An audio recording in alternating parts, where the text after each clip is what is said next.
warahmatullahi wabarakatuh. Saya Isika Anggraini, NIM 23114003 dari Prodi Pendidikan Bahasa Indonesia. Saya akan membahas tentang konsep dasar, proses, dan peran guru administrasi pendidikan, sarana dan prasarana. Konsep dasar administrasi pendidikan. Administrasi pendidikan merupakan suatu proses pengelolaan sumber daya pendidikan yang meliputi perencanaan, pengorganisasian, pengarahan, dan pengawasan untuk mencapai tujuan pendidikan yang efektif dan efisien. Konsep dasar administrasi pendidikan mencangkup aspek-aspek penting seperti manajemen kurikulum, pengelolaan sarana dan prasarana, pengelolaan keuangan, dan pengembangan sumber daya manusia di lingkungan sekolah. Apa saja peran guru dalam administrasi pendidikan? Yang pertama, perencanaan. Guru berperan dalam merencanakan kegiatan pembelajaran, pengembangan kurikulum, dan kebutuhan sarana dan prasarana yang diperlukan untuk mendukung proses belajar mengajar. Yang kedua, pengorganisasian. Guru berpartisipasi dalam pengorganisasian kegiatan kelas, menyusun jadwal, dan mengelola interaksi dengan siswa dan orang tua. Yang ketiga, pelaksanaan. Guru bertanggung jawab dalam melaksanakan proses pembelajaran, mengelola kelas, dan menjadi teladan bagi siswanya. Yang keempat, evaluasi. Guru melakukan evaluasi untuk mengukur hasil belajar siswa, menilai efektivitas pembelajaran, dan memberikan umpan balik untuk perbaikan proses administrasi pendidikan. Proses administrasi sarana dan prasarana. Yang pertama, perencanaan.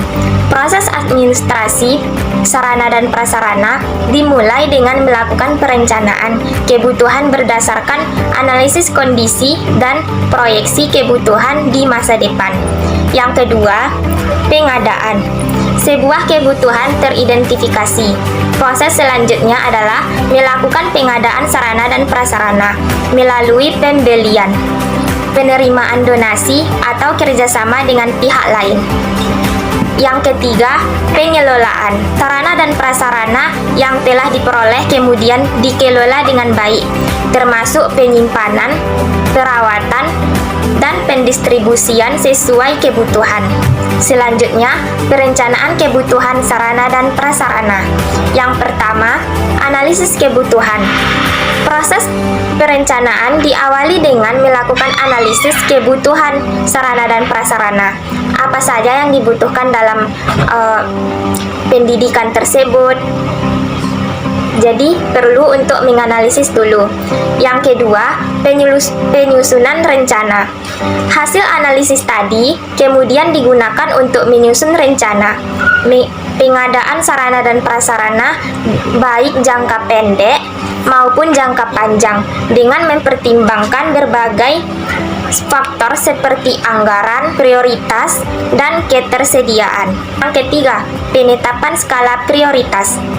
Dalam menyusun rencana, pihak sekolah juga perlu menetapkan skala prioritas kebutuhan sarana dan prasarana berdasarkan tingkat urgensi dan dampak terhadap proses pembelajaran. Selanjutnya, pengadaan sarana dan prasarana. Yang pertama, pembelian. Salah satu cara untuk memperoleh sarana dan prasarana adalah melalui pembelian, baik secara langsung maupun secara lelang dan tender. Proses pembelian harus mempertimbangkan anggaran, kualitas, dan kebutuhan sekolah. Yang kedua, penerimaan donasi. Sekolah juga dapat memperoleh sarana dan prasarana melalui donasi dari pihak-pihak terkait seperti orang tua atau organisasi masyarakat atau organisasi yang lain. Proses penerimaan donasi harus dikelola dengan baik dan transparan. Yang ketiga, kerjasama. Selain pembelian dan donasi, sekolah dapat memperoleh sarana dan prasarana melalui kerjasama dengan pihak lain seperti pemerintah, sponsor, atau mitra strategis. Kerjasama ini dapat berupa pinjaman, sewa, atau berbagi pengguna. Setelah pengadaan sarana dan prasarana, kita perlu juga untuk memelihara sarana dan prasarana tersebut.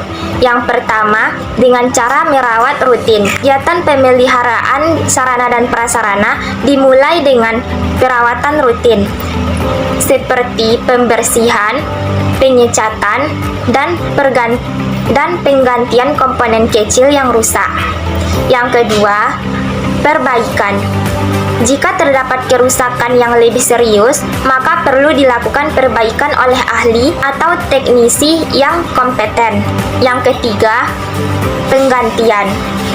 Untuk sarana dan prasarana yang sudah tidak dapat diperbaiki lagi, maka perlu dilakukan penggantian dengan yang baru. Nah, dari penjelasan tadi, dapat kita bedakan sarana adalah segala sesuatu yang dapat dipakai sebagai alat dalam mencapai maksud atau tujuan dalam proses pembelajaran tadi. Sarana ini lebih berfokus pada alat-alat untuk mendukung kegiatan atau proses tertentu. Contohnya, meja, kursi, alat tulis di kantor, buku, komputer, dan proyektor di sekolah.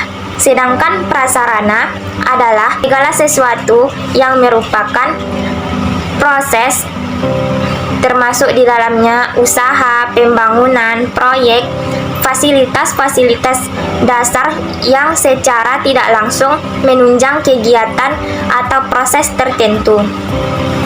Jadi, prasarana ini sesuatu yang untuk menunjang sarana tersebut. Contohnya, jembatan, jalan, atau transportasi untuk menggunakan sarana. Jadi, teman-teman, dapat kita simpulkan, administrasi sarana dan prasarana pendidikan merupakan bagian penting dari pengelolaan sekolah secara keseluruhan. Proses ini meliputi perencanaan, pengadaan, pengelolaan, pemeliharaan, serta evaluasi dan pertanggungjawaban. Peran guru sangat vital dalam mendukung efektivitas administrasi sarana dan prasarana, mulai dari identifikasi kebutuhan hingga pemanfaatan dan pemeliharaan. Untuk meningkatkan kualitas administrasi sarana dan prasarana, sekolah perlu menetapkan prosedur yang terstruktur, melibatkan pemangku kepentingan, dan melakukan perbaikan berkelanjutan berdasarkan hasil evaluasi.